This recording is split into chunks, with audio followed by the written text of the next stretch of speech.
Olá, pessoas, sejam bem-vindos a mais um vídeo do Carros Info. Esse café tá amargo, viu? Puta que pariu.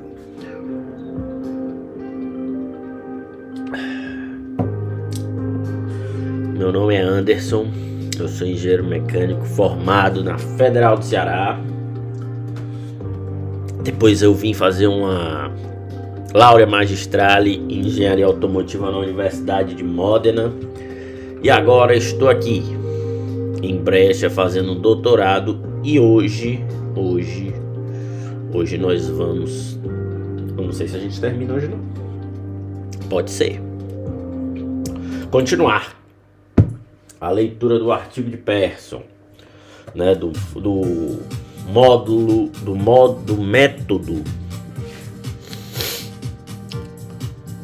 modelo de contato de Pearson para atrito de borracha, certo? Qual a importância disso? Pneus, gente, pneus, né? Melhor descrever o atrito de pneus, certo? Seus pífios. Vamos começar. No vídeo passado nós paramos aqui, certo? Estamos terminando a parte de teoria do contato para superfícies aleatoriamente rugosas. Quando a gente parou aqui, esse é... O que é isso aqui? Isso aqui, sigma zero de x, o nosso vetor x,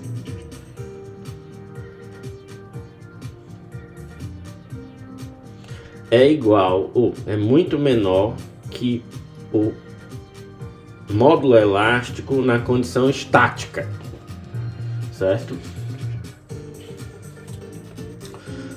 Tá perdido? Vê os outros vídeos, certo? É muita coisa para poder retornar.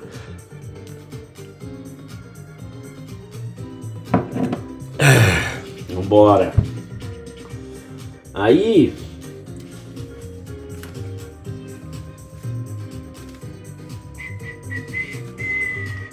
é muito menor que a pressão. Isso aqui é a pressão de contato nominal. É muito menor do que o módulo elástico na condição estática, certo? Para todo vetor posição, certo? Então, qual é a conclusão disso? É que a força de atrito será independente.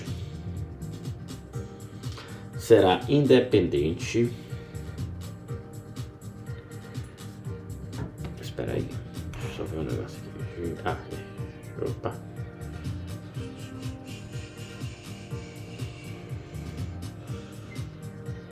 Certo? Será independente da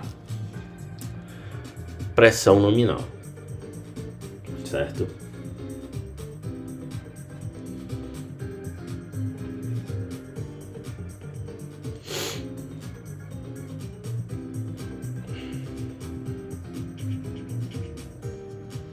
Por que eu estou dizendo isso? Porque a distribuição de pressão ou de tensão na superfície em função de que o vetor onda e o vetor posição vai ser aproximadamente igual a 2 dividido por π, integral de 0 até o infinito de dx vezes a exponencial de a cochete menos x ao quadrado vezes g, a função g de q e o vetor x, que será, fecha o cochete de novo, né? Importante, que será igual a Colchete π g, função g de QX, vetor x, elevado a menos 1/2. Certo? Então, nesse caso, a força de atrito ela acaba sendo independente da pressão de contato. Que a pressão de contato nominal, que é o que? A relação ali, força normal, área nominal, certo? Que é a área nominal? A área nominal é aquela área que ela não depende. A área nominal é a área que é basicamente delimitada pela geometria do corpo, certo? Se é um retângulo, a área nominal, se é um cubo, a área nominal vai ser um quadrado, certo? Se é um paralelepípedo, a área nominal vai ser um retângulo. Então, força normal, certo? Força normal aplicada aqui, né, a um cubo,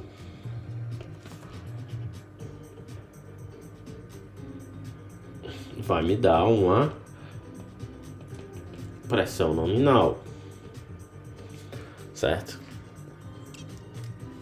Sabendo que essa é a área nominal. Ok, então entendido isso, beleza. Aí, o que acontece? E aí, considerando, então,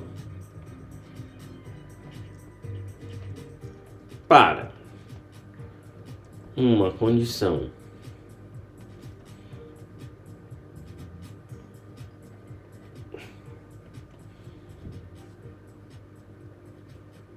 de pista seca,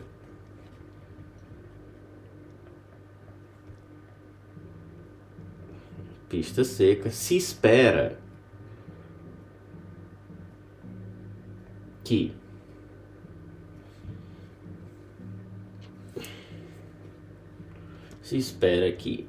pneus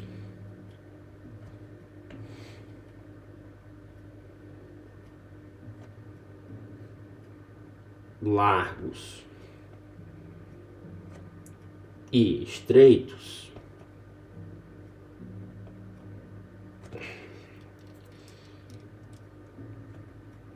gerem o mesmo atrito.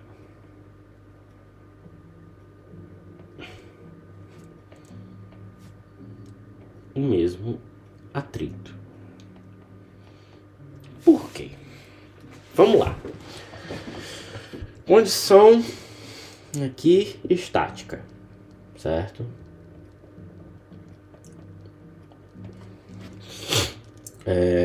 Pressão de contato nominal, distribuição de pressão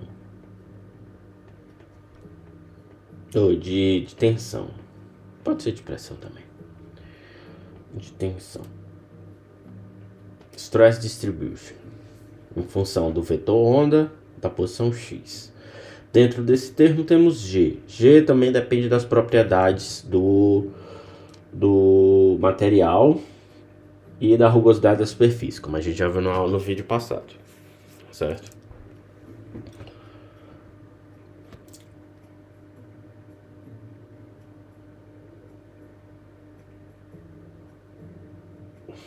Certo? O mesmo atrito. Beleza. É importante aqui, considerando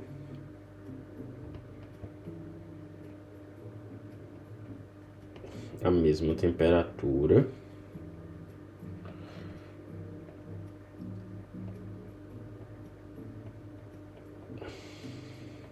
para os dois pneus.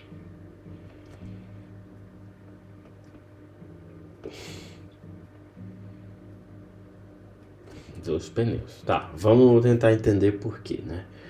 Bom, eu vou ter aqui um cubinho.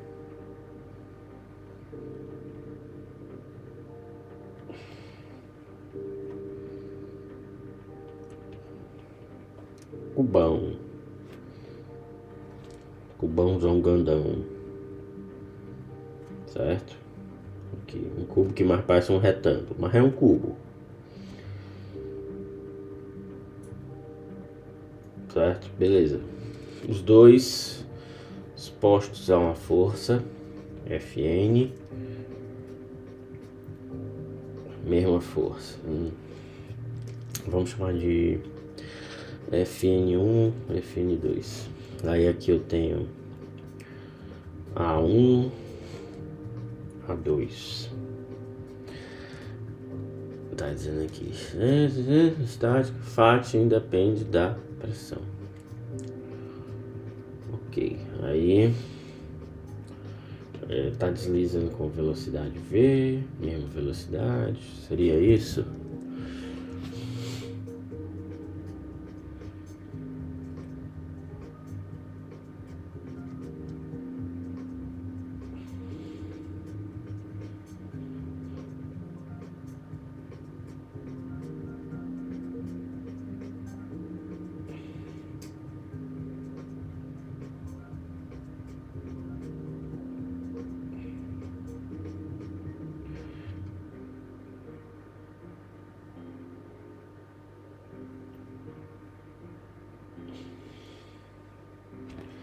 Aqui também vale mencionar que para os dois pneus e sem efeito de adesão.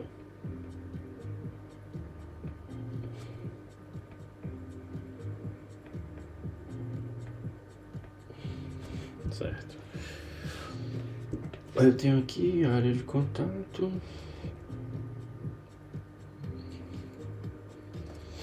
E aí o atrito gerado vai estar mais ou menos para cá. Força de atrito FAT2, FAT1, certo?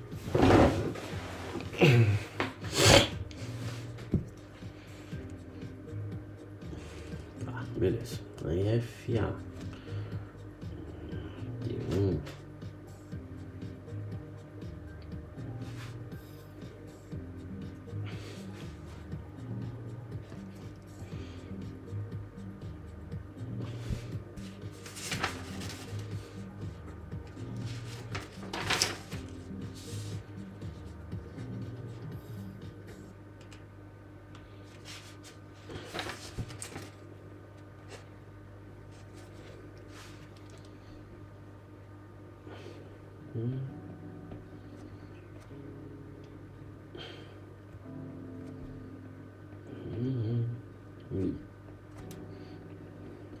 FAT2 igual a Fn1, Fn2 vezes Mi2.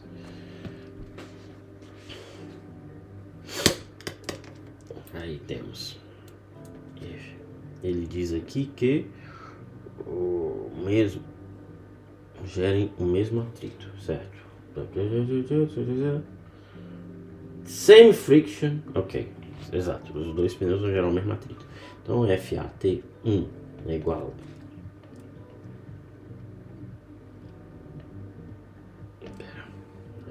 a Fn, que é o que?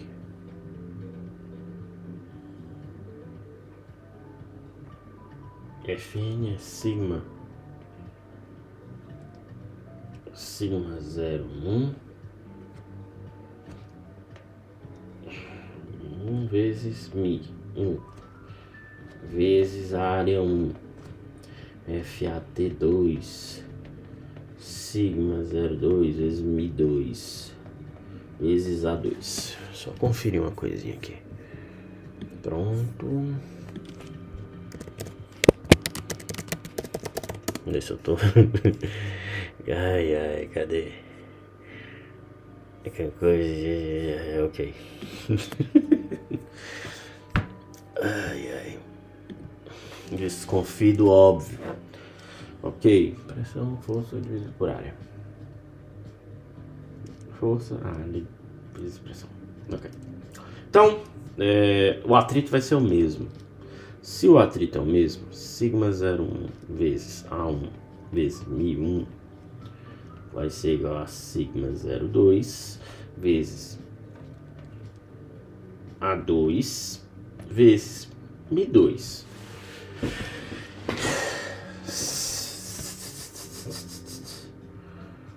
certo? A1 e A2 é impossível ser igual,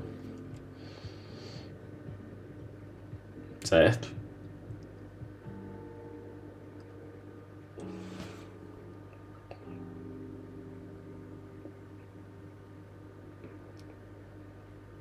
A1 e A2 é impossível ser igual. O que sobra é as componentes de pressão e atrito. Só que ele fala que é o mesmo atrito, certo? Deixa eu ver.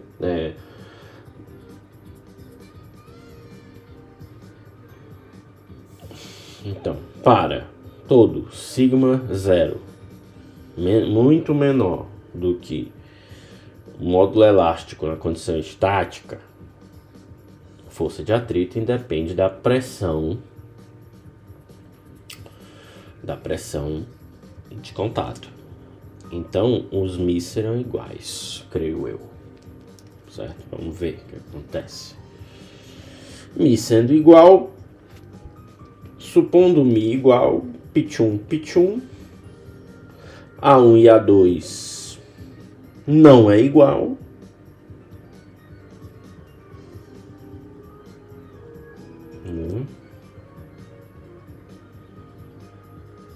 Não, peraí.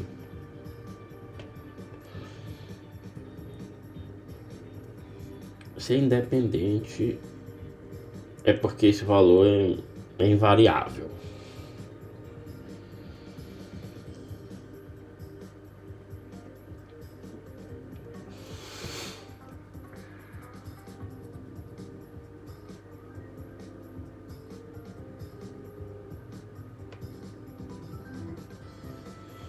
E para pneus, essa condição aqui é satisfeita.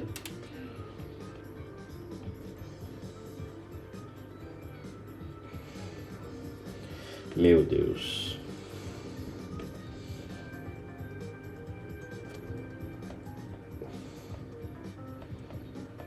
Certo. Aí tem a distribuição de estresse, de tensão. Aí beleza. Então, para a construção de pista, você espera que pneus largos e estreitos gerem o mesmo atrito, considerando que eles estão à mesma temperatura e sem efeito de adesão.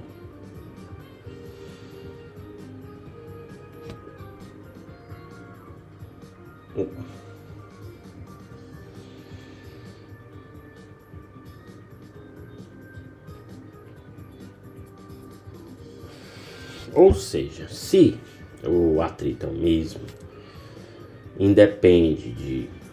Ok.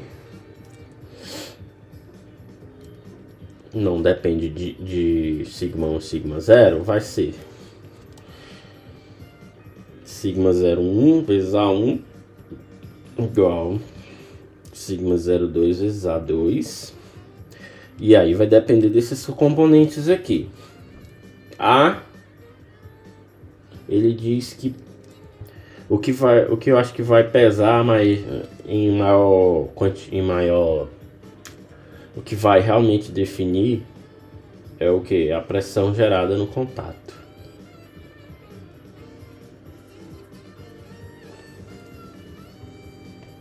Será? Mais ou menos que eu entendi. Vamos prosseguir. Então, vamos considerar agora, né? Agora, P, distribuição de tensão em função do vetor onda tendendo a 1.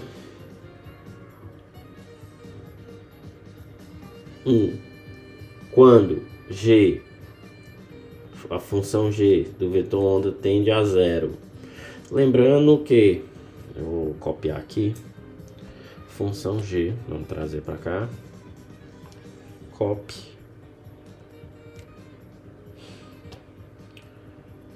paste, certo? Só para lembrar. Flashbackzinho para matar a saudade.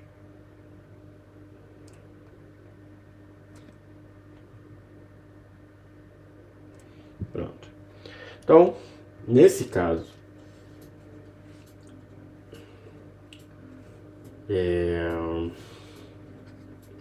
a distribuição de pressão PQ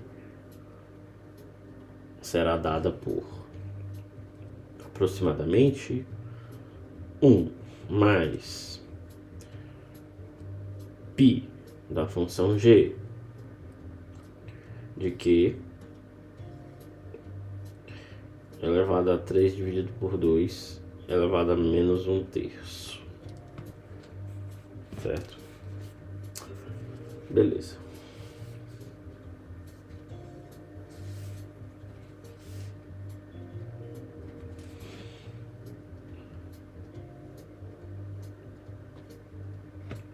E essa aqui vai acabar sendo a forma que o autor prefere usar. Porque segundo ele, isso aqui é válido para todo o vetor onda e todo valor da função g. Beleza. Então, considerando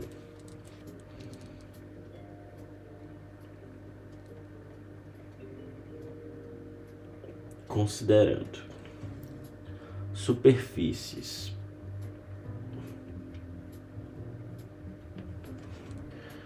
fractais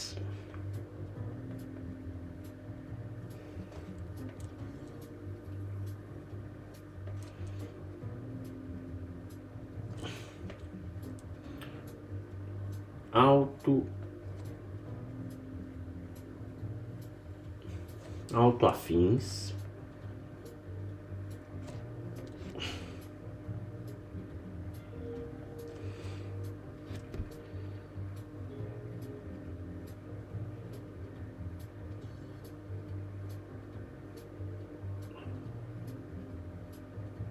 com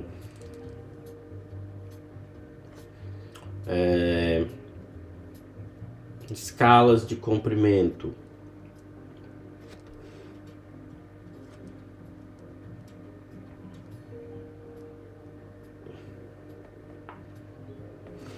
de lambda 0 até lambda 1, lambda imbecil, lambda 1. Vamos lá. O que é que a gente vai ver? Lambda 0 para escalas de comprimento de lambda 0 até lambda 1, sendo lambda 0 equivalente a 2π sobre Q0, lambda 1 o equivalente a 2π sobre Q1, Q1.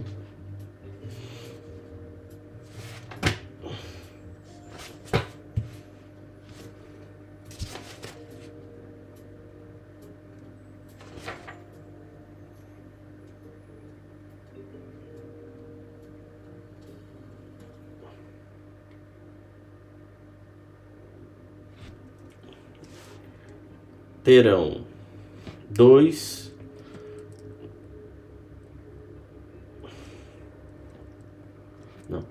melhor botar esse aqui para cá. Para esse range de comprimento de escala, terão dois valores diferentes de densidade espectral. E primeiro eu vou apagar aqui uma luz.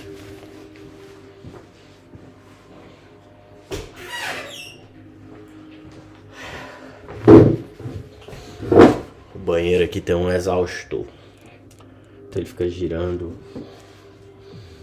Então, para esse range de comprimento de escala, para a condição de superfície autoafim, a nossa densidade espectral, se você não lembra, é o que vai definir a qualidade da superfície, certo? Quanto maior o C, a densidade espectral, melhor o atrito que esse carro vai produzir, que esse pneu vai produzir, né?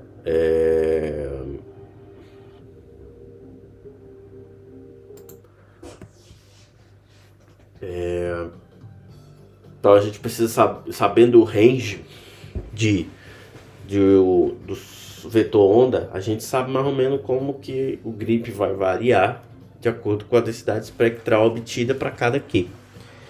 Então, para lambda 0,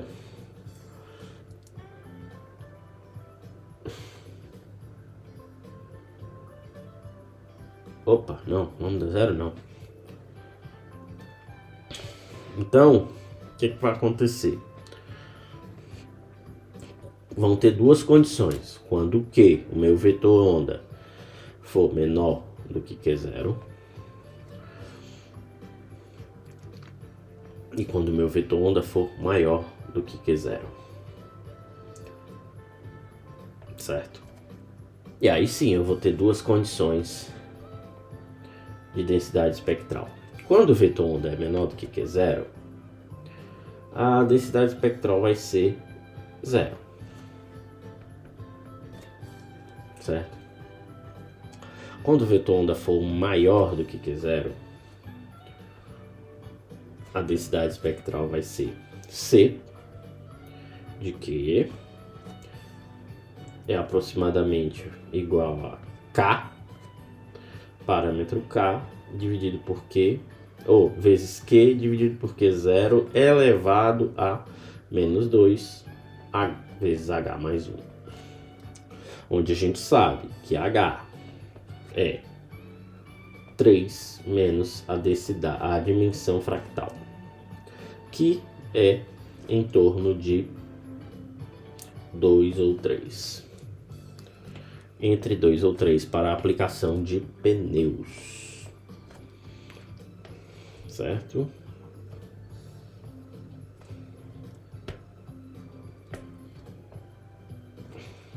Aqui, beleza. Certo?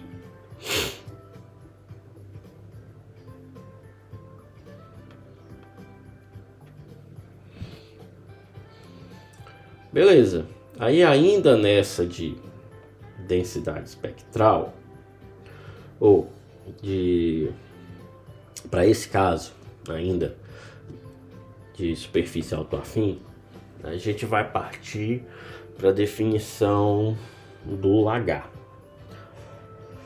H, se eu não me engano, o que era H mesmo, hein, gente? Esqueci. Aqui.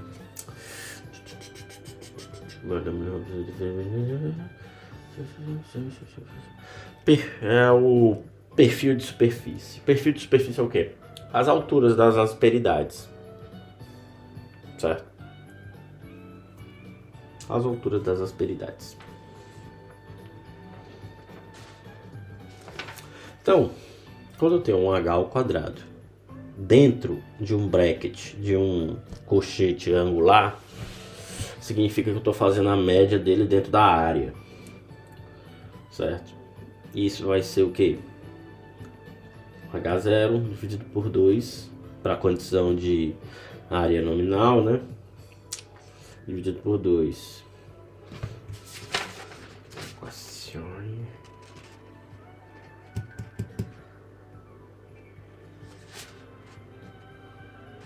Ok. Aí, o que acontece? Para esse caso, qual é a minha equação da densidade espectral? É C de Q dividido por 1 dividido por 2 π ao quadrado integral da derivada segunda de x vezes aí o bracket angular, né, que é o que o meu average, né, que é o que chama de ensemble average. Eu nem sei como é que se diz isso em português. Como é que se diz isso em português? Já bateu o soninho. Ensemble average.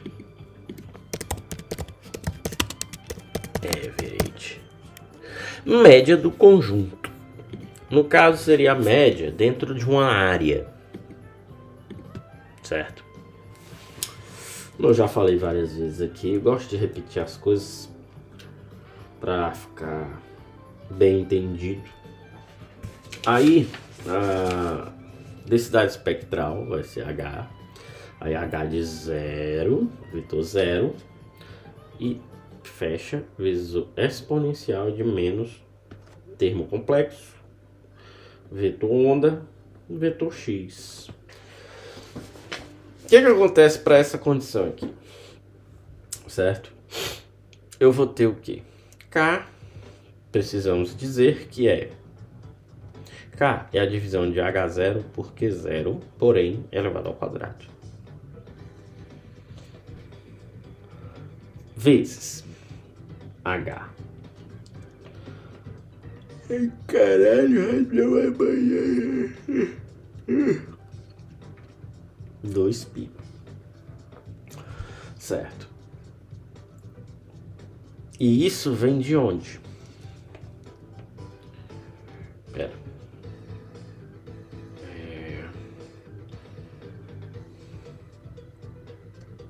Essa definição aplicada é h ao quadrado, né? Definição aqui de h ao quadrado aplicada a CQ vai me dar justamente essa definição de K.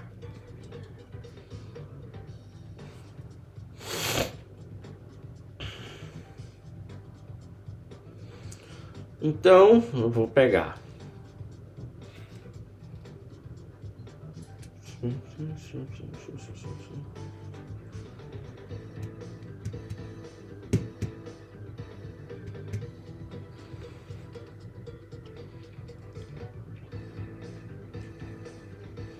perfeito, certo?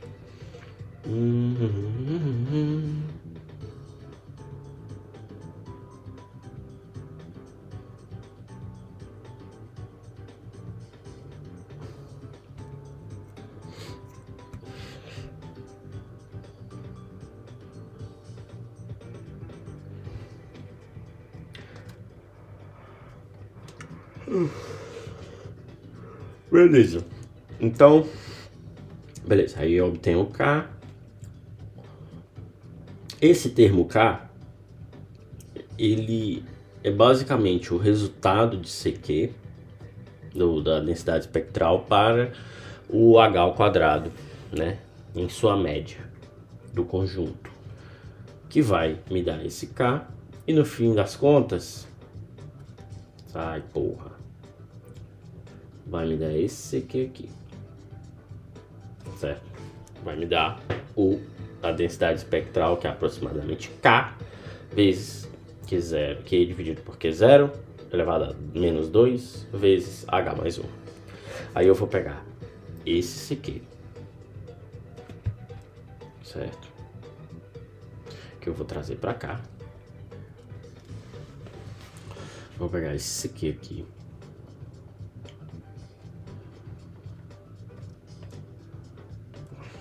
Beleza, peguei CQ. K vezes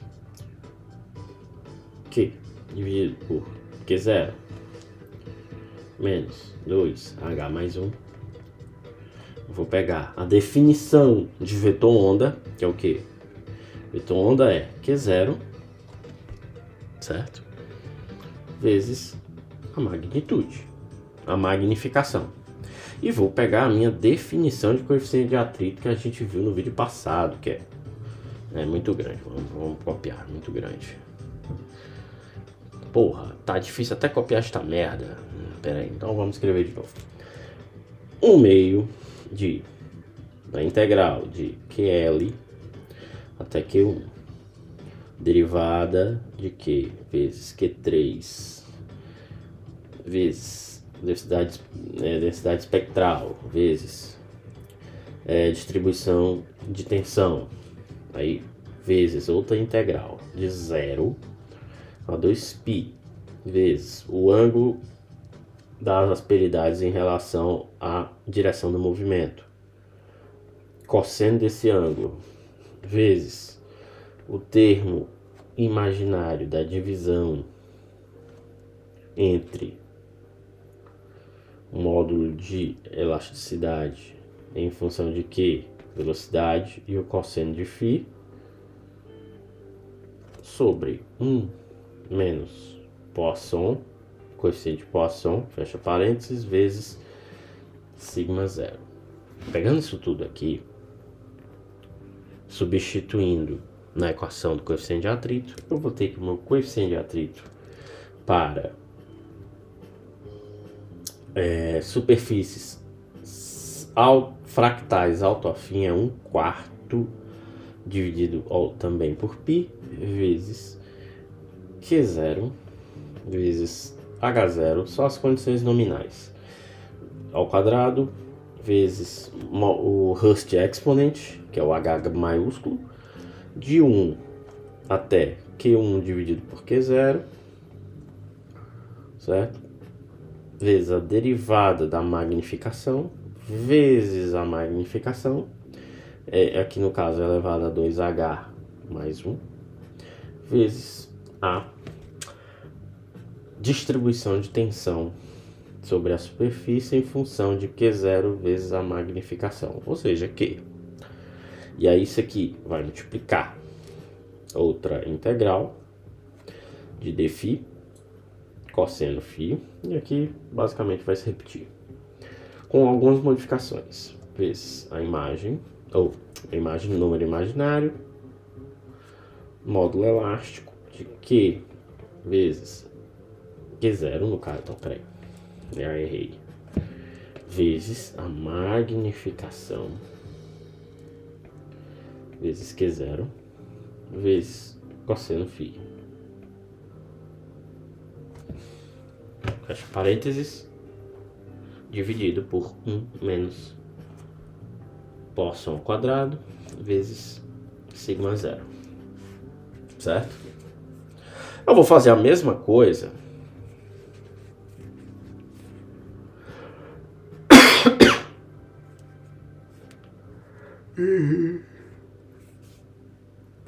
com a equação do termo G, né? Fazer a mesma coisa com essa equação. E aí o meu G, ele vai ser atualizado para G de Q é igual a 1 sobre 16 π vezes Q0 ômega 0 ao quadrado vezes H vezes integral de 1 a Q1, não, de Q dividido por Q0. Ok, Q dividido por Q0, derivada da magnificação, vezes a magnificação, a menos 2H mais 1, aí vezes o termo que contabiliza os efeitos de superfície e da borracha, certo? dφ vezes um módulo da divisão entre o módulo elástico em função de Q0, magnificação, V, cosseno φ. 1 menos μ ao quadrado, sigma 0. Pronto.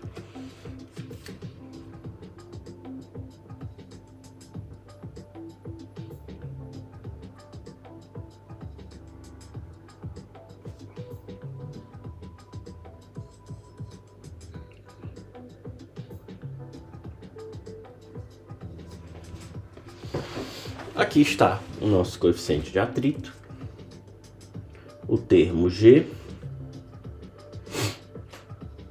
e o termo P a gente viu anteriormente. Vamos pegar ele aqui, só para participar aqui do grupo. Copy, paste. Pronto. Todos os parâmetros que realmente importam. Coeficiente de atrito, distribuição de estresse e o termo G. Aí últimas considerações, certo? Termo P, ele tá ali na ordem de magnitude de GQ, tá, certo? A menos 1/2.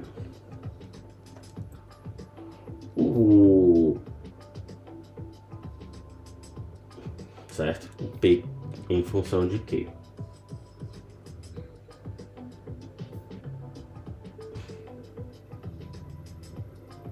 certo?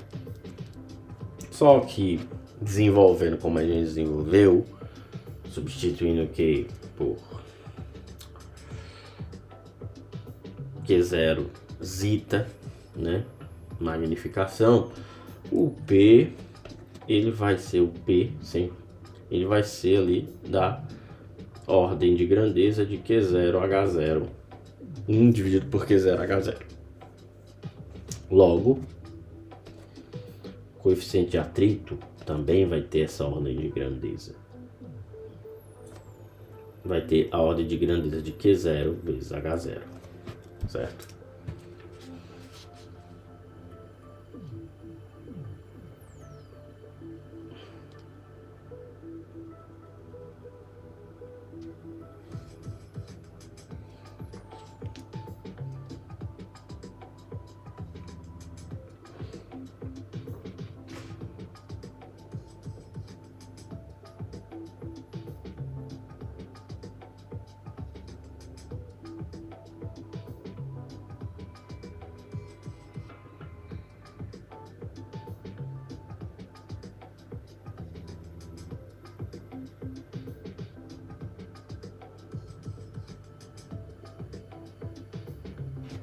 Coisa importante.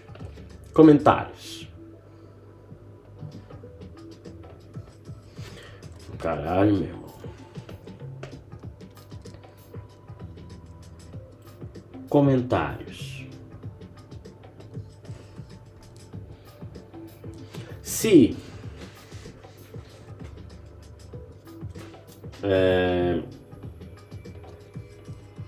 o módulo elástico tende,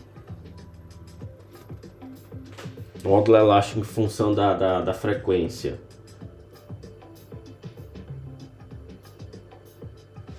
para uma condição que ômega tende ao infinito,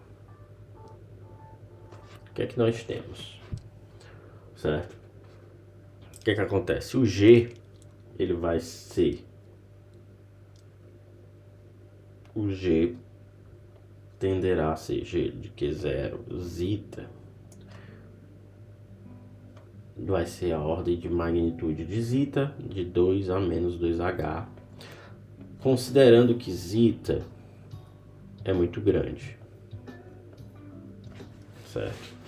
Para um grande zeta, que seria uma grande aproximação, né? Uma grande magnificação, né? Eu teria muitas rugosidades, certo?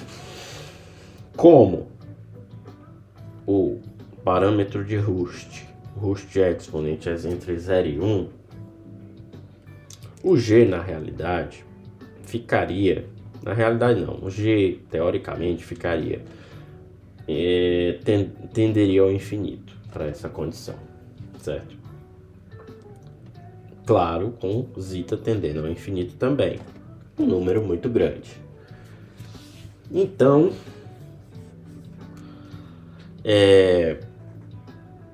para um zeta muito grande,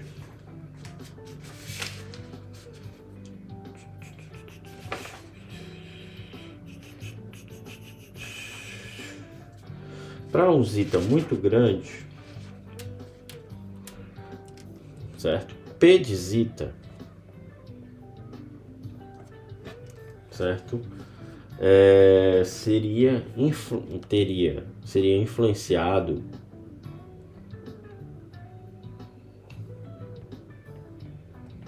por X, certo? Pela posição X, certo?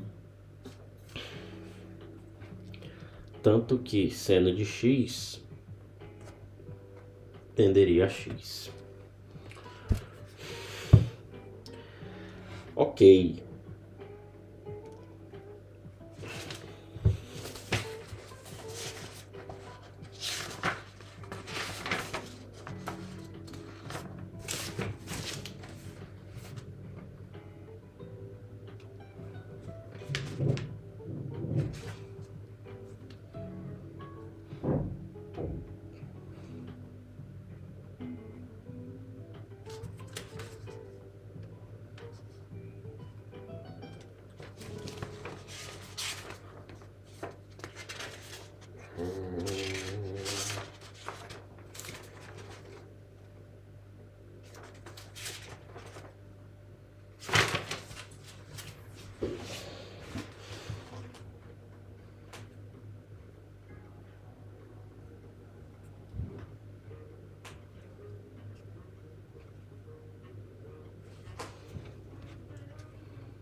Ok.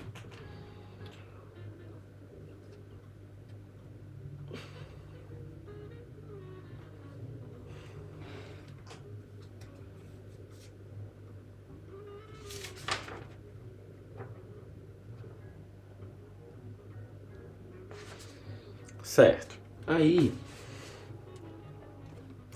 se eu pegar, definir uma variável y como sendo x vezes zeta elevado a 1 menos h, o meu P, a minha distribuição de pressão, de tensão, em função da magnificação, será da mesma ordem de grandeza da magnificação elevada a 1 mais h. Certo? Também com zeta bem elevado, tendendo ao infinito. O que é que isso significa? Certo? Isso significa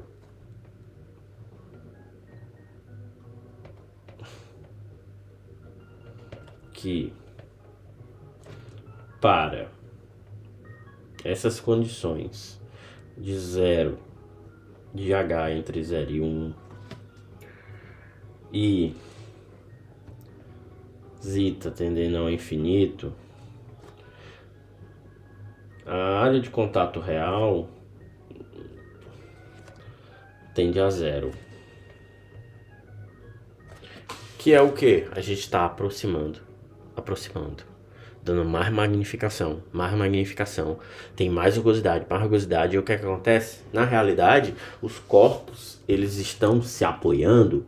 Eu tô magnificando aqui o contato, tá aqui. Vamos desenhar a parte de contato do pneu com a pista. Certo?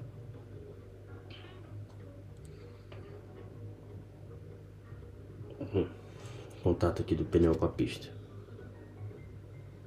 Certo? Aqui. Beleza.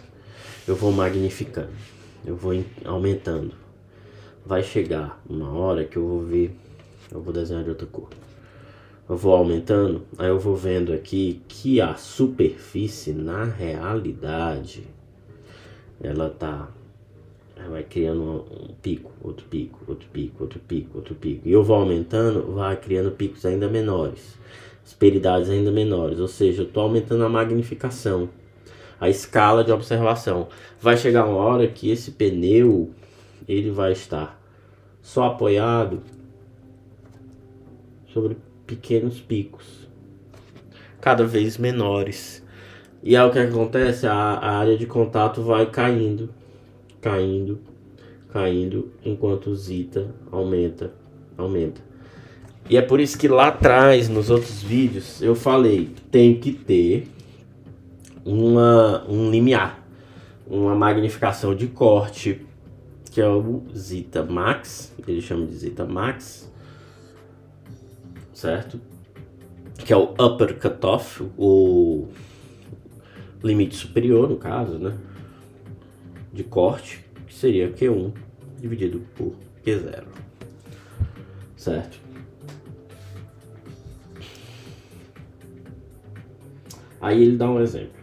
Por exemplo, as menores distâncias possíveis para, considerando zeta max, são as distâncias atômicas, certo? E essa vai ser o upper cutoff,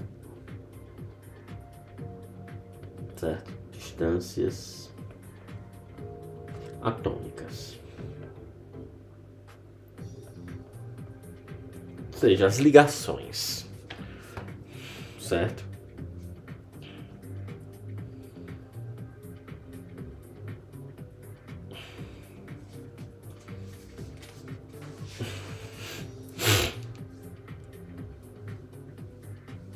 E isso vai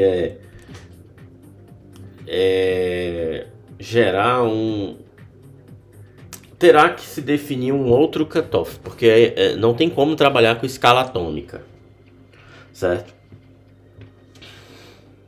Na prática, essa magnificação de corte, certo, ele ocorre a um comprimento de escala muito maior por causa da contaminação das partículas. O que seria isso? Eu estou magnificando. Vou pegar esse mesmo caso aqui, eu estou magnificando o pneu.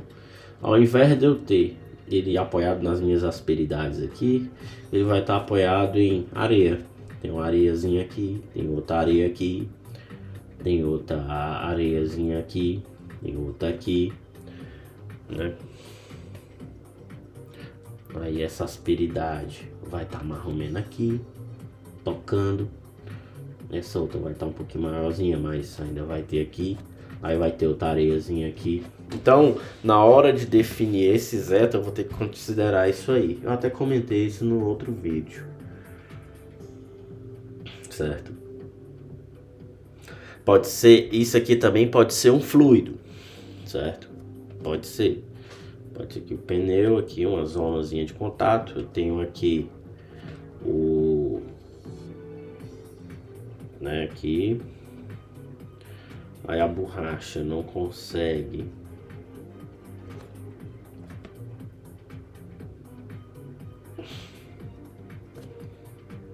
e aqui a água da pista molhada, certo? Também deve ser considerado isso.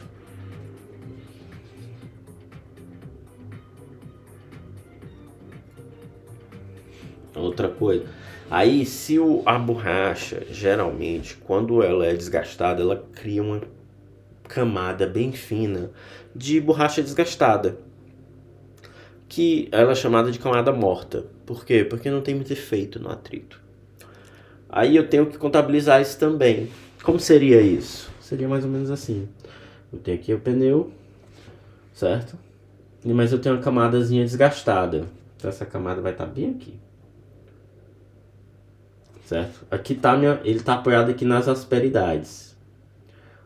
Certo? Enquanto as asperidades não ultrapassarem a camada, o efeito no atrito vai cair.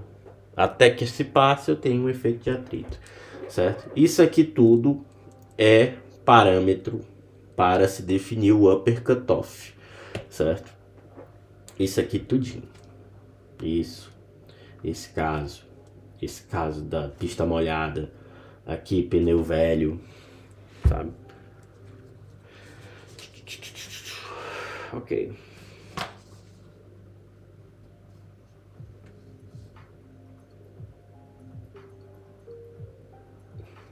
Então isso são exemplos de cutoff, né? Que de limiares, né? Para o zeta, certo? Na hora de defini-los, tem que considerar isso. Outro ponto.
Ok. Outro comentário interessante é sobre a área de contato. E eu acho que esse é o último.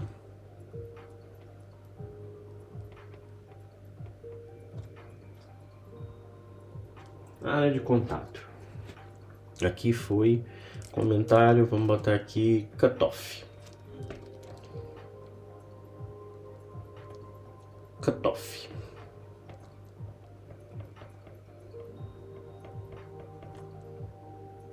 Pronto. comentário da área de contato agora. Quando eu falo que eu estou magnificando, a área de contato vai caindo, certo? Vamos pegar aqui. Não, vamos desenhar aqui. Eu dei a magnificação, tá aqui o meu pneu. Aí eu tô vendo que agora aquelas asperidades são tó. Tá aqui as asperidades. Certo? Né?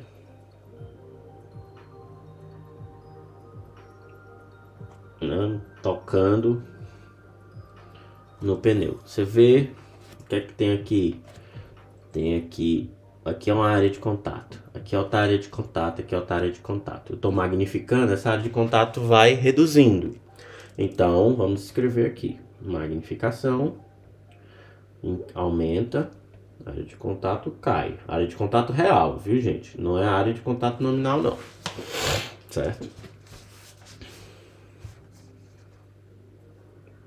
Mas e aí, o que acontece se a minha área de contato cai? A minha pressão aumenta.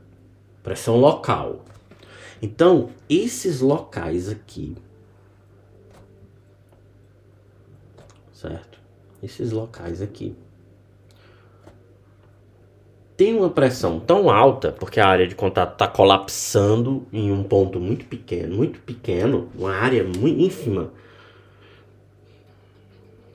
que atinge o limite de resistência do material.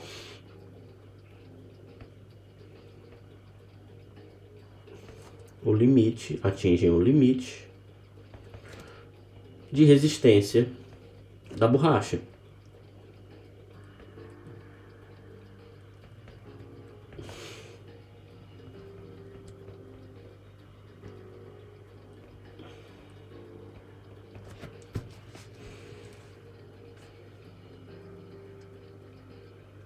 Certo? Aí, se eu continuar magnificando, depois de ter atingido o limite de resistência,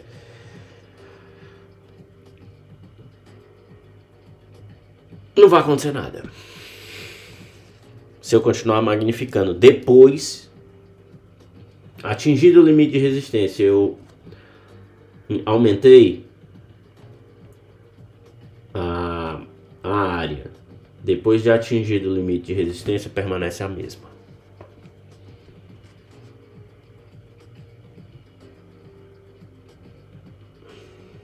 Certo?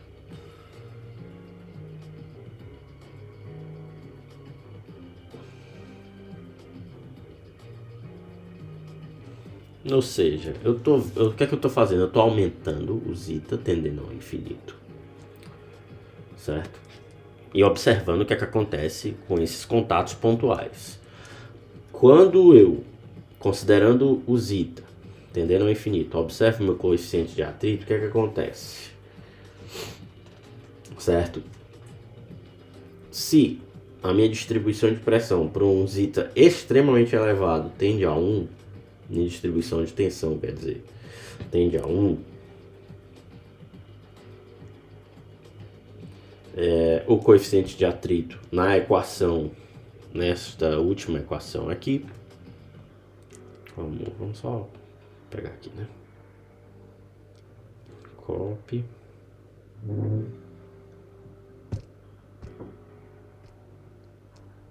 Paste. Pronto. O que é que acontece? Esse coeficiente de atrito, para essa condição aqui, certo? O que é que vai acontecer com ele?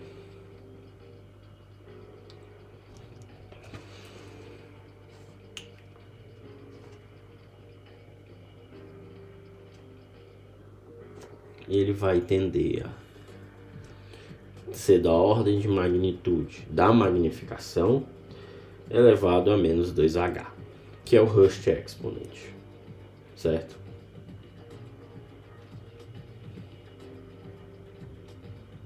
Ah, não, a integral. A integral vai ser menos 2H. A magnificação elevada a menos 2H. Certo? Aqui. Opa.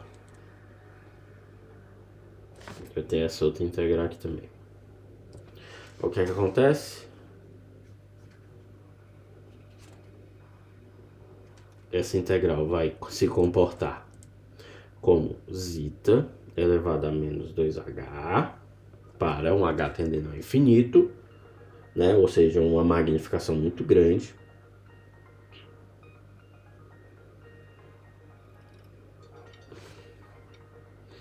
E eu acho, se eu não me engano, essa daqui.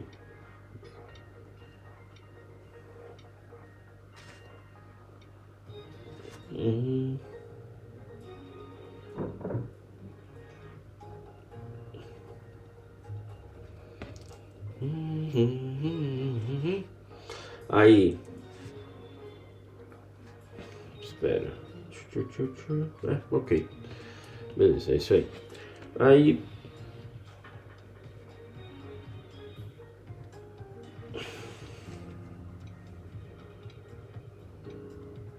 Agora, se o meu P de zeta tender a ter a ordem de magnitude de zeta menos 1 elevado a menos 1 mais h, aí isso aqui, essa integral, ela vai convergir em menos, ou não, ela vai convergir para zeta máximo elevado a menos h, certo?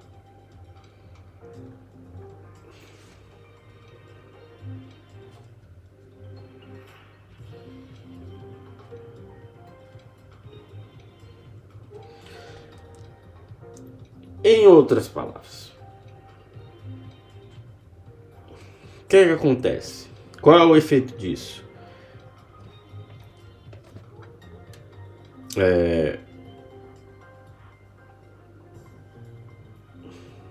Uma grande contribuição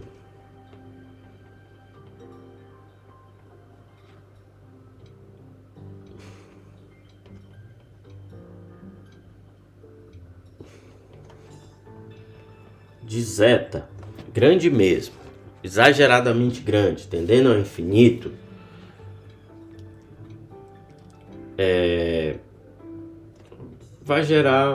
não vai gerar um coeficiente de atrito, um aumento na mesma proporção.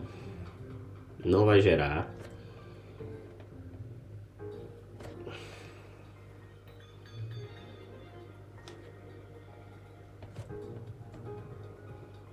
Não vai gerar uma contribuição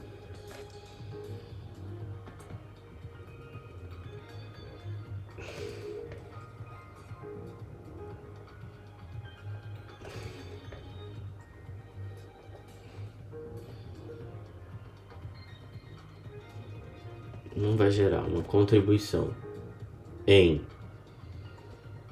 μ, que é o coeficiente de atrito, na mesma proporção.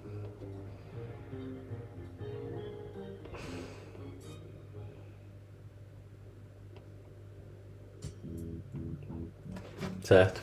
Ou seja, eu vou aumentando, chega um ponto que eu vou ter um colapso e eu não vou extrair daquele modelo mais atrito, né?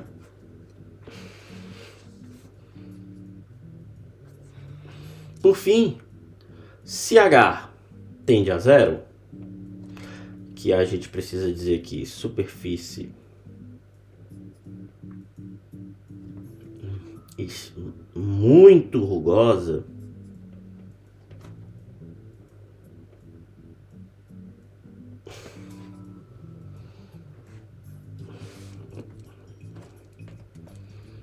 e dimensão fractal igual a 3,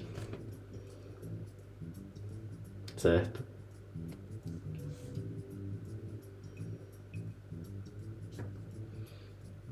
Essa integral aqui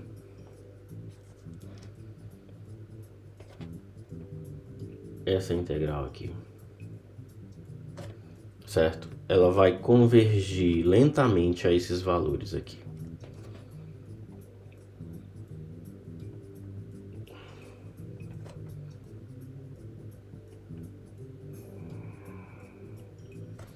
Lentamente para esses valores aqui.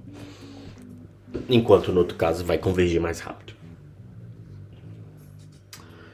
É isso.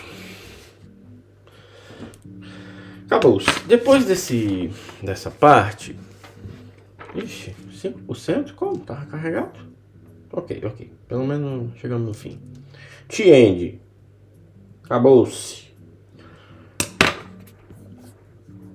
Esse é o fim dessa série de vídeos. Difícil de entender? Difícil. Você entendeu? Não, eu também não. Vamos lá. O coeficiente de atrito, ele depende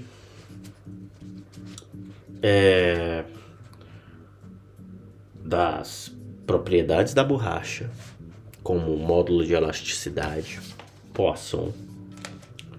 Ele depende da velocidade, mas mais do que isso, ele depende da frequência com que a borracha desliza sobre a superfície. Por quê? Primeiro ponto, borrachas são componentes com atrito interno, tem efeitos de adesão também, embora não tenha sido analisado aqui. Mas o atrito interno mexe com o módulo de elasticidade que funciona em função da frequência. Como a gente viu, o coeficiente de atrito, ele também depende um pouco da pressão nominal. Pouco, mas depende. Ele depende da distribuição de tensão ao longo da superfície, que depende do quanto o escaneamento da superfície vai usar de magnificação. Porque se ele tem uma magnificação alta, ele vai detectar muitas microasperidades. Se é baixo, ele vai detectar menos. Então, eu vou ter menos excitação na borracha. Eu vou ter menos componentes de fricção internamente gerado pela borracha. Então, a conclusão que a gente pode chegar aqui é que a superfície de contato, que é a pista, a rugosidade da pista também é importante, mas mais do que isso, como depende da frequência, certo?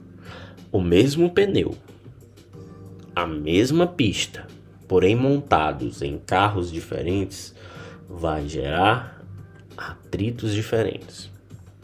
Por quê? Porque esse pneu estará funcionando em uma velocidade, logo frequência, diferente. Com a frequência diferente, ele vai excitar internamente a borracha de forma diferente, ainda que eu tenha excitações devido às asperidades, porque a frequência vai depender do giro da borracha. No caso, a frequência é o quanto a borracha está ali deslizando, passa deslizando sobre a pista, né? Os ciclos de asperidades dando porrada na borracha. E lembre-se que o atrito, devido à esterese, ele é um componente interno da borracha, então ele vai depender também do composto da borracha, quanto tem de carbon black, né? A magnificação é importante porque ela contabiliza com precisão a rugosidade da superfície e também o que há de contaminação na superfície. E ela pode ser usada também para contabilizar o grau de degradação do pneu em termos de degradação química, devido, como ele já desgastou bastante, ele fica mais exposto à degradação. Então eu uso a magnificação para contabilizar a camada de borracha morta que fica sobre o pneu. Enquanto essa borracha não sair, não se produz um atrito ótimo. Precisa primeiro sair para depois, né? Então é isso. Eu não vou entrar na parte de discussão de resultados, porque ele vai pegar essas equações e vai olhar numericamente. Acho que daria uma boa série de vídeos, mas eu tô cansado disso aqui. E eu vou ver outros temas para o dia de quinta-feira nesse canal. Dia de quinta-feira ou de quarta? Não, hoje é quarta. Hoje é quarta ou hoje é quinta? Hoje é quarta. Para a quarta-feira desse canal. Segunda, terça e quarta é dia de vídeo, né? Eu vou ver outro tema. Mas eu acho que aqui já deu, a gente conseguiu ver legal. É uma teoria difícil, eu recomendo que leiam para quem gosta de pesquisa, né? Quem gosta de sofrer, né? E é isso, pessoal. O vídeo foi 10 minutos mais longo que o usual. Nos vemos no próximo vídeo. Convido a vocês a curtir o canal, deixar um like, compartilhar. Não sei muito quem é que quer ver esse tipo de vídeo, né? Mas, sei lá, quando for dormir, bota os vídeos rolando aí, né? É pra isso que serve vídeo longo no YouTube. Até o próximo vídeo.